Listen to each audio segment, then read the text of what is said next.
ऊर्जा प्रकट करने के लिए कोई मंत्र, विशेष न्यास, सकलीकरण की भी जरूरत नहीं है। जितने नकारात्मक सोच आते हैं मन में, वो न आए, उस पर पूरी सावधानी रखोगे ना, हरदम सकारात्मक। देखो अभी आप पूरे नकारात्मकता से भरे हो, साधना करने आए हो, लेकिन मन कहता है कि वो काम नहीं हो रहा है, जिंदगी भर मैं बहुत दुखी रहा, मेरा तो परेशानी भगवान ही जाने, गुरुदेव आपको मैं बोलना चाहती हूँ, आप सुन लीजिए। अरे मैंने बहुत सुना है, लेकिन आज तुझे सुनाना चाहता हूँ मेरा बेटा, कि आज से ये सुनाना ही बंद कर दे। जिस दिन तू ये सोचना बंद करेगा, उस दिन तेरे अंदर भरी हुई नकारात्मकता का अंधेरा चले जाएगा और ऊर्जा का प्रकाश प्रकट होगा। उसके लिए कोई साधना नहीं करनी है। हमारे अंदर नेगेटिविटी भरी है क्या?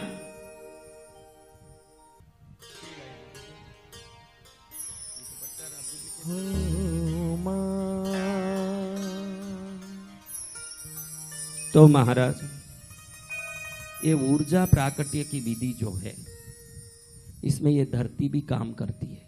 आप ध्यान रखो, ये धरती में खड़े होकर के आप करंट में हाथ डालोगे तो शॉक लगेगा। इस धरती पर एक लकड़ी की तख्ती डाल दोगे और उस तख्ती पर खड़े होकर हाथ लगाओ तो शॉक नहीं मारेगा, क्योंकि ये धरती विद्युत शक्ति है। सीता माता इसी धरती से, धरती माँ के गोद से प्रकट हुई, धरती माँ में ही समा गई। क्योंकि राम पुरुष हैं तो भगवती सीता प्रकृति है, और प्रकृति ही शक्ति है। ध्यान रखना, प्रकृति ही शक्ति है। इसके लिए आपको, आप में इतनी, मैं हाथ जोड़ के बोलता हूं, गलत मत समझना, आप कोई भी साधना करने योग्य हो मुझे लगता नहीं है, लेकिन भगवती की कृपा से जो मैं सरलता से समझाना चाहता हूं उसको पकड़ के चलोगे तो यही साधना। देखो मैंने कई बार कहा है, ज्ञान योग में सिद्धि प्राप्त करने के लिए ज्ञान की सटीकता चाहिए। ज्ञान सटीक नहीं हो तो ज्ञान योगी नहीं बन सकते, ध्यान सटीक नहीं है तो ध्यान योगी नहीं बन सकते, भक्ति सटीक नहीं है तो भक्ति योग सिद्ध नहीं होगा। लेकिन मंत्र सटीक भी नहीं हो तो चलते चलते स्वयं वो मंत्र ही हमको सटीक भी बना के योग्य भी बना देता है। ये मंत्र योग की सबसे बड़ी विशेषता है।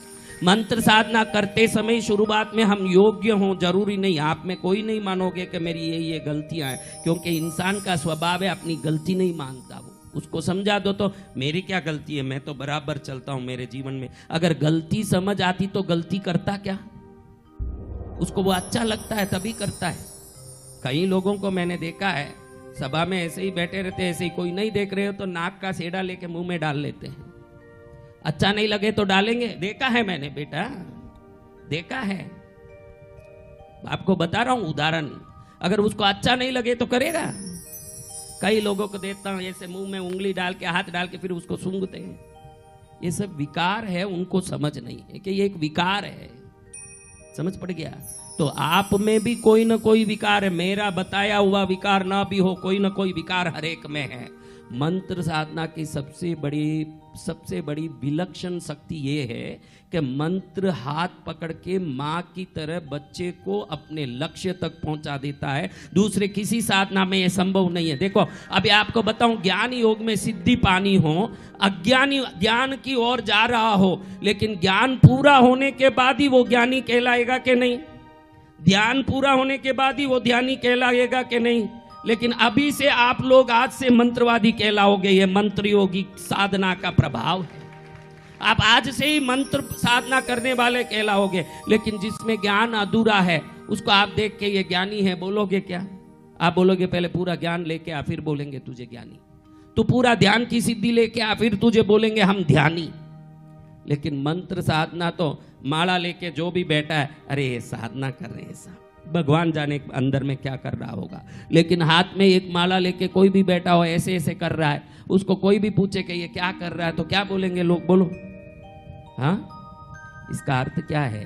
ये माला रूपी माँ ने पहले से ही आपको बेटा मान लिया है। वो कहता है कि तू अयोग्य हो या योग्य, मुझे हाथ में पकड़ लिया है तो वहां तक पहुंचा दूंगी जहां तक तुझे पहुंचने की इच्छा है। ये साधना का प्रभाव है। इस साधना में आपको आज भूमि शुद्धि, ये भूमि शक्ति है, इस शक्ति को कैसे प्राप्त करें आज वो सीखना है। समझा? आसन की सिद्धि। क्या सिद्धि? ये आसन को कल से माला से स्पर्श नहीं करना। मैंने देखा कि माला आसन सब एक ही थैली में डाल के ला रहे हैं। पैर में लगा हुआ आसन को हाथ में लगने वाली माला के साथ जो लेते हैं वो अज्ञानता है, वो नहीं करना। माला उच्च कोटि की वस्तु है, वो हमारे हाथ में होना या अलग होना। पैर लगा हुआ वह आसन अलग होना। जो प्लास्टिक कवर है, थैली है, उसमें माला डालो, किताब डालो, पेन डालो, ये सब डालो और आसन को हाथ में समेट के ले जाओ। उसको उस थैली में मत डालो जहाँ माला है। माला में माँ की शक्ति आने वाली है धीरे धीरे। पैर के आसन से वो माला लगेगी तो माँ की शक्ति वो माला से गायब हो जाएगी। शास्त्र क्या कहता है? महामाले महामाये सर्वशक्ति स्वरूपिणी चतुर्वर्गस्त्वयि न्यस्तस्तस्मान्मयि सिद्धिदा भव अविघ्नं कुरु माले त्वं ग्रहणामि दक्षिणे करे जपकाले च सिद्ध्यर्थं प्रसीद मम सिद्धये। बोलो, माले महामाये यानी मेरी माँ। ये माला मेरी जन्म दी हुई माँ तो 1.5 साल दूध दे के मुझे छोड़ दी, लेकिन मैं जिंदगी भर तुझे पकड़ती हूँ। महामाले महामाये यानी मेरी माँ तू है। महामाले महामाये सर्वशक्ति स्वरूपिणी, सभी शक्ति का स्वरूप है तू। क्या है? चतुर्वर्गस्त्वयि न्यस्तस्तस्मान्मयि सिद्धिदा भव। चतुर्वर्गस्त्वयि न्यस्त यानी 4 प्रकार के हमारे जीवन में फल, धर्म अर्थ काम मोक्ष। धर्म में मन लगे, पैसा खूब, अर्थ आता रहे, कामनाएं सिद्ध होती रहे, धर्म अर्थ काम, अंत में मोक्ष भी चाहिए। तो इसी माला के जब से वो सब चारों शक्तियां प्रकट होती है। अविघ्नं कुरु माले, तुझे जो हाथ में पकड़ा, त्वं ग्रहणामि दक्षिणे करे, दक्षिण करे यानी जीमने हाथ। जीमने हाथ में जब भी मैं तुझे पकड़ूं तो निर्विघ्न कर दे मेरे काम को। क्या कर देना? निर्विघ्न। कौन सा काम? जप का काम। कौन सा काम? जप। अविघ्नं कुरु माले त्वं ग्रहणामि दक्षिणे करे जप काले च सिद्ध्यर्थम। जप काल में सिद्धि मिलने के लिए प्रसीद मम सिद्धये। आप लोग अज्ञानी हो इसलिए भगवती को बोलते हो सिद्धि दे दो। शास्त्र माला को बोलता है सिद्धि देना, क्योंकि भगवती तो आने के बाद सिद्धि देती है। वो आने की सिद्धि को ये माला ही देती है, इसलिए ये बड़ी सिद्धि है। भगवती तो आएगी तब सिद्धि देगी ना भाई, लेकिन उसको आने की सिद्धि कौन देंगे? इसलिए जप काले च सिद्ध्यर्थम, जप काल में सिद्धि मिलने के लिए प्रसीद मम सिद्धये। प्रसीद, प्रसीद यानी प्रसन्न हो जा, मेरी सिद्धि तू ही है। चंदा है तू, मेरी सूरज है तू, मेरी भक्ति की ये तारा है तू। चंदा है तू, मेरी सूरज है तू, मेरी भक्ति की एक तारा है तो। चंदा है तू, मेरी सूरज है तो।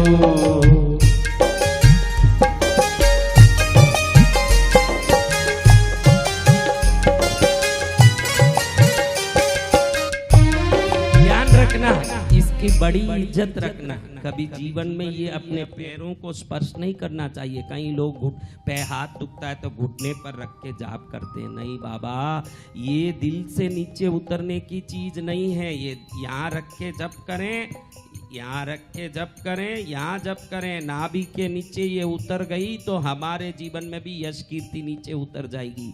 जो माला को सम्मान देता है, देवता उसको सम्मान देते हैं। ध्यान रखना, ये माला को सम्मान देना है।